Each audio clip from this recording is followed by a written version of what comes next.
इसके पिछले वाली वीडियो में हमने बताया था कि जब जैसे ही फ्रेंच स्कूल पहुंचा तो उसे बड़ा अजीब लगा। स्कूल में टीचर का ड्रेस बिल्कुल डिफरेंट था और कुछ लोग भी आकर के स्कूल के बेंच पे बैठे हुए थे। तो ये बात में पता चला कि आज इस टीचर का अंतिम दिन है और इस विद्यालय में आज के बाद से फ्रेंच लैंग्वेज पढ़ाया नहीं जाएगा। जैसे ही फ्रेंच ने यह बात सुना तो उसे कैसा लगा देखिए।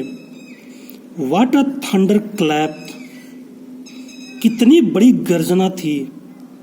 दीज वर्ड्स, इन शब्दों की, वर्ड टू मी, मेरे ऊपर। As soon as he listened that the teachers was the last day on this school, so he became very grieve, very sad. ओ अरे, द रिचेस, बेचारे। दैट वाज व्हाट, ये वही चीज थी। They had put up at the town hall, जो town hall पर रखी गई थी। मतलब ये हुआ कि when Franz was going to his school, on the way he saw a bulletin board, there it was written something news, and the crowd were watching the news and they were reading the news on the bulletin board, and French was unable to understand why all the people are so strange. When he reached the school, then he came to know that it was the news that French language will not be taught in this school. यही town hall पे छपी थी, तभी भीड़ थी। My last French lesson, मेरा अंतिम French का लेसन था। वाई, क्यों? आई हार्डली न्यू, मैं थोड़ा सा जान पाया था। हाउ टू राइट, कि कैसे लिखा जाए। अभी फ्रेंच बढ़िया तरीके से फ्रेंच ने सीखा नहीं था। फ्रेंच लैंग्वेज और फ्रेंच नाम दोनों सिमिलियर वर्ड है। आई शुड नेवर लर्न, मैं कभी सीख नहीं पाऊंगा। एनी मोर, अब ज़्यादा। अरे जब स्कूल ही बंद हो गया उस लैंग्वेज का, तब सीखेगा कैसे? जब पढ़ाया जाता था तब ध्यान दिया नहीं। आई मस्ट स्टॉप देयर, मैं यहाँ पर रोक दूंगा। देन तब, ओ सॉरी, मुझे दुख है। I was for not learning my lesson, मैं अपने पाठ को न याद कर पाने की वजह से बड़े दुखी था। फॉर सीकिंग बर्ड्स, फॉर का मतलब चूंकि, सीकिंग मतलब खोजता था, बर्ड्स का मतलब चिड़ियों के, एक का मतलब अंडों को। Whenever the teacher gave any kinds of homework, French did not prepare his homework and he started searching at birds eggs. तो जब भी टीचर कोई भी होमवर्क देते थे, वो खुद होमवर्क करता नहीं था, बल्कि बैग रख करके बाहर निकल करके चिड़ियों के अंडों को खोजता था। और गोइंग स्लाइडिंग ऑन द सार, सार is a name of the river, और वो सार में यानी नदी में जा करके वो स्लाइडिंग तैरता था, पढ़ाई पर ध्यान नहीं था। फिर आगे करा है, माई बुक्स, मेरी किताबें, that had seemed such a nuisance, उसकी किताबें कभी उसको भारी लगती थी। और वाई लगो, कुछ समय पहले, सो हैवी, इतनी भारी, टू कैरी, ढोने में। माई ग्रामर, मेरी ग्रामर की किताब, and my story of the saints, और मेरे सेंट्स, वो साधुओं की इतिहास, वर ओल्ड फ्रेंड्स नाउ, अब मेरे पुराने मित्र बन चुके थे। That I could not give up, अब मैं इसे छोड़ नहीं सकता था। The book which he did not like to read, now the books are his friends. And और M. Hamel, जो गुरुजी थे, to be the idea, विचार, that कि he was going away, कि अब वो भी जा रहे हैं, that कि I should never see him again, मैं उन्हें कभी देख नहीं सकता, because the teacher was about to leave the college, school, अब उनको देख नहीं सकता क्योंकि वो जा रहे हैं। Made me forget all about his ruler, ये मुझे उनके दंडे को भुलवा देगा। And how cranky he was, और वो कितने चिड़चिड़े थे, मतलब कितने सख्त थे, ये भी चीज धीरे भूल जाएगा।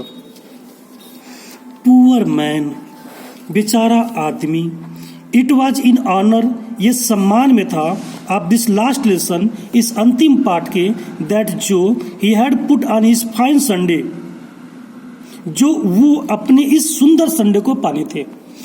As soon as French entered the classroom, he saw his teacher mister Hamel had get up a very strange dress, उनका पसंदीदा ड्रेस था वो।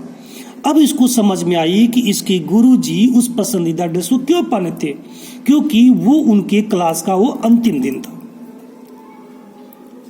एंड और नाउ अब आई अंडरस्टूड, मैं समझ गया, वाई कि क्यों द ओल्ड मैन, ये बूढ़े लोग अब द विलेज, गांव के, वर सिटिंग देयर, वहां पर बैठे थे। ये भी जान गया बड़ी विचित्र तरीके से कि ये बूढ़े लोग गांव के क्यों आकर यहाँ बैठे हैं। In the back of the room, कमरे के पीछे। It was because they were sorry, क्योंकि सब दुखी थे, टू भी दैट की they had not gone to school more, अब उन्हें स्कूल नहीं जाना पड़ेगा। It was their way of thanking, ये उनके धन्यवाद देने का तरीका था ऑफ आवर मास्टर, हमारे गुरु जी को, फॉर हिज 40 ईयर्स, जो 40 वर्ष तक फेथफुल सर्विस, बड़ी सहानुभूत तरीके से सेवा किए थे। End of showing there respect, और अपना सम्मान दर्शा रहे थे सब, फॉर कंट्री, देश के लिए, दैट वाज देयर्स नो मोर, अब इनके लिए नहीं बचेगी। जो भी गांव के बूढ़े लोग थे उनके सम्मान के, उनके विदाई के लिए आकर के बेंच पर बैठे थे। While I was thinking of all this, जब मैं इन सब चीजों के बारे में सोच रहा था, I heard my name called, मैंने सुना किसी ने मेरे नाम को लेकर पुकारा है। It was my turn to recite, it was my turn, अब मेरी बारी थी, to recite, दोहराने की, यानी कि he was given some homework, now it was the turn of him to give the answer, so the teacher called his name to stand up and give the answer of the question what was given as a homework. What would I not given to be able to say, मुझे क्या कुछ नहीं दिया गया था कहने के लिए, दैट ड्रेडफुल रूल, उस भयंकर नियम को, फॉर द पार्टिसिपल, पार्टिसिपल के नियम का, ऑल थ्रो, पूरे तरीके से। He was given a homework to learn participle, everybody knows what is the participle of English, very loud, बहुत तेजी से, एंड क्लियर, स्पष्ट तरीके से, एंड विदाउट वन मिस्टेक, बिना किसी गलती के।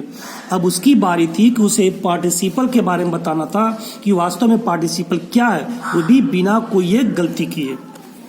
बट लेकिन I got mixed upon the first words, मैं पहला शब्द मिक्सअप में पाया, एंड स्टूड देयर, और वहीं पे खड़ा हो गया, holding on to my desk, अपने डेस्क को पकड़े हुए, माई हार्ट बीटिंग, मेरा हृदय धड़क रहा था, and not daring to look up, और हिम्मत नहीं हो रही थी कि मैं ऊपर देखूं। एक ही रीजन था, क्योंकि इसको अपना सिलेबस याद नहीं था। थोड़ा और देखते हैं। आई हर्ड यम हैमल, मैंने यम हैमल को सुना, से टू मी, मुझे कहते हुए, आई वोंट स्कॉल्ड यू, मैं तुम्हें डांटूंगा नहीं, लिटिल फ्रेंड्स, हे लिटिल फ्रेंड, बच्चे मैं तुम्हें नहीं डांटूंगा, मुझे पता तुमने याद नहीं किया, मैं डांटूंगा नहीं। You must feel bad enough, तुम पर्याप्त रूप से शर्म महसूस कर सकते हो। सी हाउ इट इज, यह देखो कि यह कैसे है। एवरी डे, प्रत्येक दिन, we have said to ourselves, हमेशा हम लोग अपने आप से कहते हैं, वाह, I have plenty of time, कि हमारे पास पर्याप्त रूप से समय है। I will learn it tomorrow, मैं इसे कल याद कर लूंगा। ये सभी स्टूडेंट्स पर लागू होता है। सब बच्चे कहते हैं, अरे मेरे पास बहुत ज़्यादा समय, मैं इसे कल याद कर लूंगा, लेकिन हकीकत में किसी के पास समय नहीं होता। जो आज नहीं कर पाया वो कल क्या करेगा। एंड नाउ, और अब, यू सी, तुम देखते हो, where we have come out, हम लोग कहाँ पर आ चुके हैं। ये जो लाइन यहाँ से दे रहा है, ये लाइन बिल्कुल गलत है। फिर से लाइन को दोहरा दिया है, और यहाँ पे देखेंगे, friends must feel ebbed enough, see how, ये किताब की यानी बुक की मिस्टेक है। तो हम चाहेंगे जो हमारा लाइन है, अब यहाँ पे हम आ जाए, यहाँ पे टुमारो, ये कम आउट, यहाँ से लाइन है, ये लाइन डबल हो चुका है। अरे, that is the great trouble, यह बहुत बड़ी परेशानी है।